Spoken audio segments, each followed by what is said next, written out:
Good evening, ladies and gentlemen, boys and girls. Welcome to today's session on goal management, and we are talking about leading in the disruptive world. Now, this leading in the disruptive world today is a part of what I have been talking about, and that is goal management in turbulent times. We are going through a phase which is very turbulent. We are in an environment which started with VUCA many years ago, and then we added three Ds to it, and I say that this is the VUCA D3 world. Now, what is VUCA D3 world? Is that the Americans had come down with a term called VUCA in the late 80s in the US Marine Corps, to be specific. And this term got taken by the corporate world, and now it is very commonly used everywhere. What this term really means is volatile. Just a minute, okay. So what it means is volatile, uncertain, complex, and ambiguous. I started with this series of goal management about 3 months back, and I do it every Monday and Thursday at 5 p.m. And for some time now, we have been talking about the goal management nuggets. We have spoken about the role of leaders, we have spoken about the teams, but now we are talking about goal management nuggets. And in these goal management nuggets that we are talking about, we are now referring to so I must tell you that this was the first time we went on to uh, onto this session where we spoke about, just 1 second, yeah. So this is the one where we and I'm putting that in the chat box, and that's why a little delay here. Yeah. So I'm wanting to put this in the chat box so that you can all have a look at it.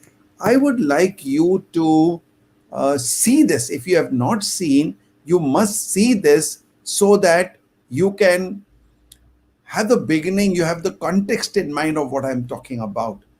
I'm very happy to see Divya Puri from Dubai. Divya, very happy to see you. Thank you very much for joining in. And yes, so now we are talking about VUCA, and we are talking about the goal management nuggets. We are today in a phase where we have just stepped into a new financial year. And in this new financial year, we are setting goals like any year. But the difference is that the uncertainty, the complex situation that has been aggravated uh, by the pandemic, by the COVID-19 pandemic, and particularly the second wave, which has taken us by a storm, though it was not as unpredicted as the initial wave was, but still we are struggling with it. So, ladies and gentlemen, we in the VUCA D3 world, aggravated by the COVID environment, have to set goals in this very turbulent times. And that is what the aim is. And for all these series that we are doing, we are looking at various aspects of what you as a business leader, as a corporate executive, or even as an individual self leader uh, need to do to understand the mechanics of setting goals, because this year the goal setting is not going to be the same as it used to be many years ago. Okay, so this is what I'm talking about. Learn to set and achieve your goals. This is very important.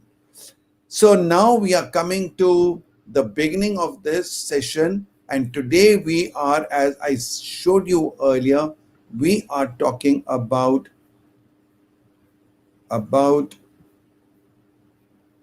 leading in the disruptive world. You as a leader, when you have this disruptive world, so we have spoken about the V of VUCA, we have spoken about the U, the volatility, we have spoken about uncertainty, we have spoken about complexity, we have spoken about ambiguity. And if you have not watched, please go back and listen to all these videos on LinkedIn, Facebook, and YouTube so that you can brush up what you missed out. I'll be very happy to have your questions, your comments, your observations, and that is a way we can collectively build our wisdom around this subject, about our knowledge about this subject, our experience, and that is a great way of learning. So, if you are a leader and you have to lead in this disruptive world, the first thing we need to understand is, where did this term come from? Disruptive innovation is a term that came around in 1995, and the person who came out with this was Clayton Christensen. Now, he came out with an idea of what he thought was disruptive innovation. And from that, we continued to understand what this really meant. So, let me go through a little bit of details on this. Leaders across industries are facing this most uncertain, volatile, and complex environment ever. The VUCA D3 world, as I said, with unimaginable technology and social changes, with unprecedented levels of change, with the power to render business models have become obsolete. So what has happened is, these business models which were going on so beautifully till now, because of this technology, because of social changes, have become obsolete. To survive, these executives need to stay ahead of the disruption and the unpredictability, or rather I'll say the predictability curve. I've been explaining in some earlier sessions that today with the data analytical tools, you are able to somewhere predict that if this is the trend that goes on, then I will be somewhere here. And good leaders operate ahead of the predictability curve, and not that they keep wondering what will happen and they'll respond to the things when they happen, right? Although you are not always able to predict, like nobody in the world had predicted that there would be a coronavirus which will take the world by a storm. So we have to embrace that change and respond to such situations with the best of our ability. But if we have done our homework, we have done our contingency planning, we have had forethought, then it's easier to negotiate or handle such situations. So in the business theory, the disruptive innovation is an innovation that firstly creates either a new market, or it creates value network, and it eventually disrupts an existing market and the value network, displacing the established market. And that could be in terms of leading firms or products or alliances or geographies, industries, whatever. So the term that was defined and analyzed by, as I said, Clayton Christensen and his collaborators in 1995, and this has been called the most influential business idea of the early 21st century. Now, I read something about Christensen, and what he said was that firstly, all innovations are, you know, all innovations are not disruptive, or not all innovations are disruptive, even if they look very revolutionary.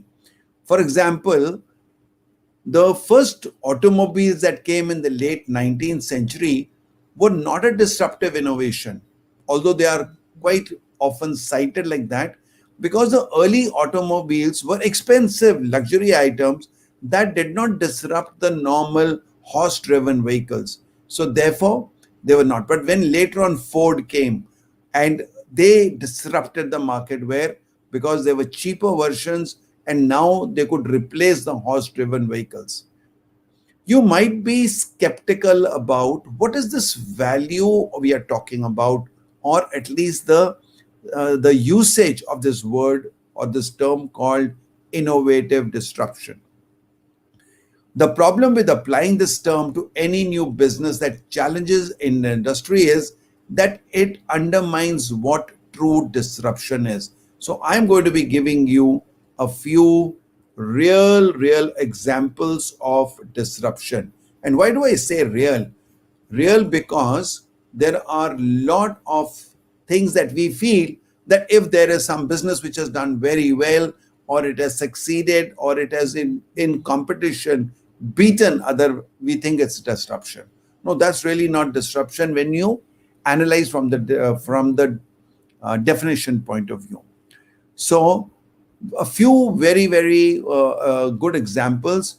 One is of Netflix streaming video and OTT devices. Now, what does it mean? Netflix and other streaming devices are continuing to disrupt the entertainment industry.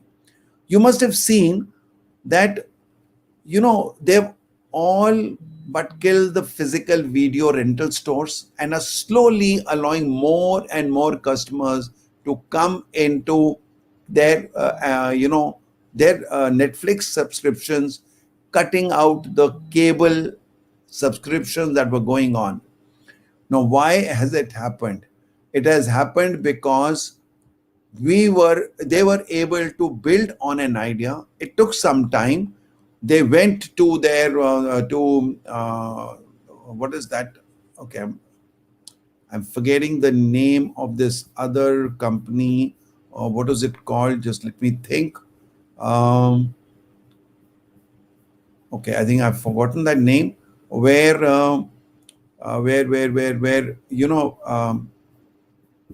okay, so let me forget that. But Blockbuster, yes, that is what I remember now. So they went to Blockbuster and gave this idea, and Blockbuster could not imagine that this will happen, and they ignored it. And therefore, today, Netflix is a multi-million-dollar company, and Blockbuster is bankrupt. This is what happens when businesses get disrupted. And another example I'll give you all, which is a very simple example, but not many people realize. Now, I remember that when I was young, Encyclopedia Britannica used to come for about about $1,000. It used to come, there were people who would come door to door and sell you that large volume of books which you would keep in your shelves, and there were quite a lot of intellectual status symbol that went with them. But you were always worried about when will they become obsolete, and particularly as the knowledge industry's shelf life started falling down, you found that it was very difficult for them to keep pace with the new updating that was happening. Wikipedia came in to the market somewhere in the early 2000s, so 2001 or something, and by 2012 it had absolutely shut off the market of Encyclopedia Britannica. That is what disruption really is, because Britannica stopped publishing their any updates after 2012, and they had been in existence for 244 years. Another one that you have probably used is Skype, and Skype was another disruption in the market. Now I want to tell you what disruption isn't. Sorry, I forgot to. Yeah, so what we were talking here were real examples, which I just told you. And now I'm going to be telling you something of what isn't disruption, which a lot of people think it is. So many times I have also been told by many people that Uber disrupted the world. So really speaking, Uber did not disrupt the thing. The taxi industry was always existing. It only improved the industry by making it cheaper and making it more convenient. Now you could get the cab anywhere. You didn't have to go to a cab stand, or you didn't even have to call for a cab. So you could get it from a app from your mobile so easily, and also it costed less. So that was their business idea, but because the taxi industry already existed, it cannot be called as a disruption. So is the case with Google. Now Google has explored many areas of technology, But really speaking, Google came with to be known as the best search engine. And again, it cannot be said to be disrupting the market because search engines already existed. It only became a better search engine, and that is what it is. And then there are many other examples. You can take Tesla, for example.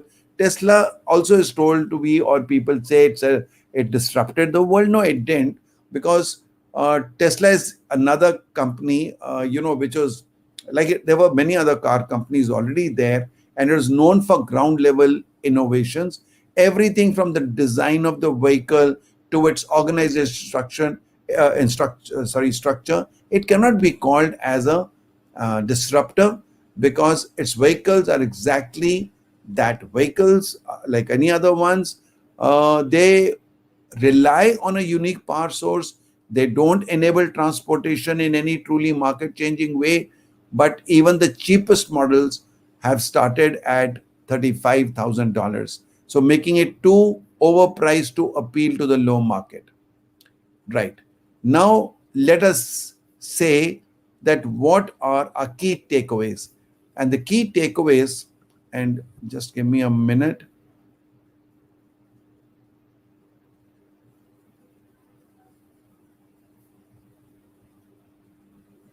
Yeah.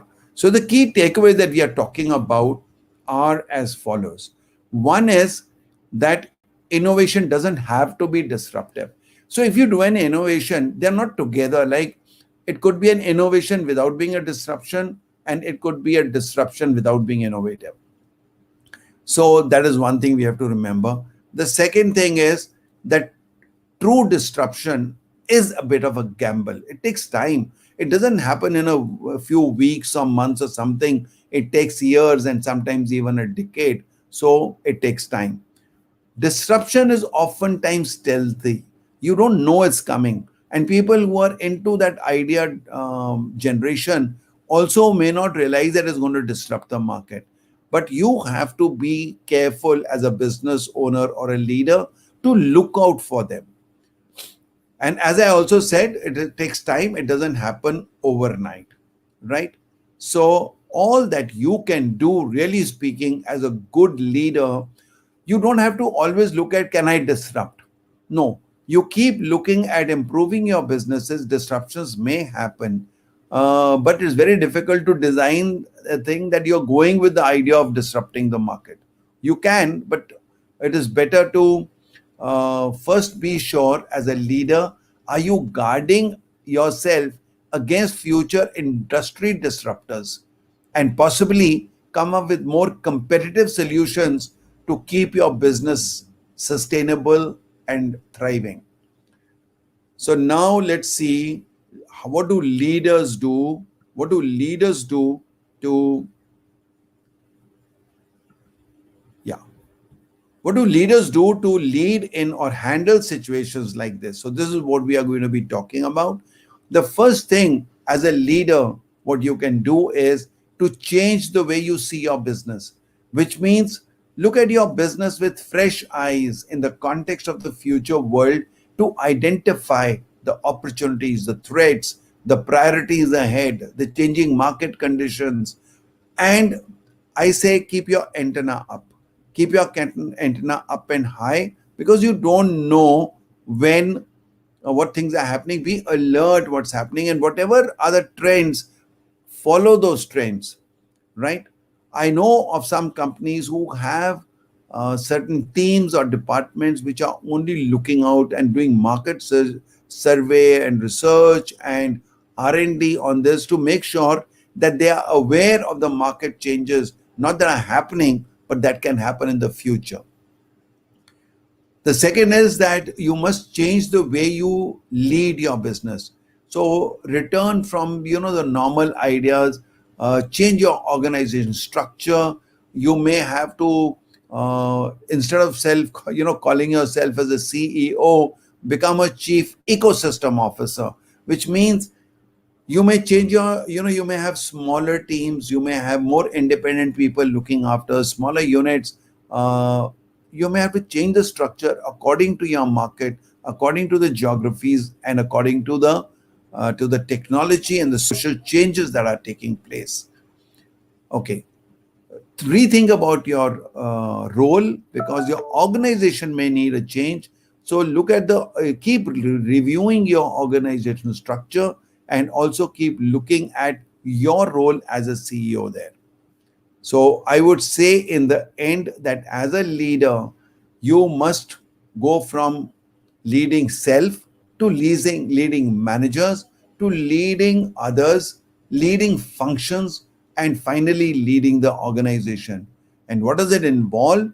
It involves facilitation, advocating, counseling, coaching, directing, protecting, mandating, and fostering camaraderie and teamwork to take you ahead. So, this is what I needed to talk to you about, how to lead the world, or lead the lead your company, lead in the VUCA D3 world, in a disruptive world. So, thank you very much. Now, can I have any comments? So I see Rizwana. Rizwana, thank you very much. I also see Joyita, and Joyita says every day is a challenge. I'm very happy Rizwana started coming regularly, but today I think she's come late, unless she came earlier and I didn't see her. And I know whether Divya is still there, but Divya, very happy to see you here. Okay, Yasmin is also there. Okay. Very, very, very happy to see Yasmin after a long time. Hi, Yasmin, how are you? Good to see you here. Yes. So, any questions, any comments, any observations before we close the session today? So, we normally go from 15 to 20 minutes. We've already gone to 22. Any questions, comments? So, you don't have any questions and comments, but I have a question. And the question is, what are you doing to prepare yourself for navigating through the sorry, not ambiguity, I'm sorry, there has been, okay, I think this the correction didn't get saved. Okay, what are you doing to prepare yourself for navigating through this disruptive world and moving towards your success? And all those who come here and actively participate in the month of April, at the end, from all platforms together, which is LinkedIn, Facebook, YouTube, and Instagram, which happens the next day, I'm going to be giving 3 prizes of this workbook of the reflective journal, which I've got of my goal setting masterclass that I do. So this is going to be given to people who are actively participating in this discussion. So you have a chance to win this, right? So that was all. And let me see if there's any other question coming. Yasmin says, I am delighted and happy to join you. And that's all, but I don't see any questions coming up. Thank you, Yasmin. Yeah, so any more questions, comments? And if not, I'm going to then call it a day. Thank you very much for joining in, and keep coming on every Monday and Thursday at 5 p.m. Next time, I will be talking about the diversity. So today we are talking about the 3 Ds that have got added to VUCA, which is my own creation. So first is diverse, which we have with disruption, which we have covered today. Next time we'll be talking about diversity, and the next time we will be talking about digital. So come prepared. If you have any questions, comments on this, you can send them to me in advance as well, so that we have a better discussion that we can generate on this. Thank you very much, ladies and gentlemen, boys and girls, for coming in, and we call it off. Thank you.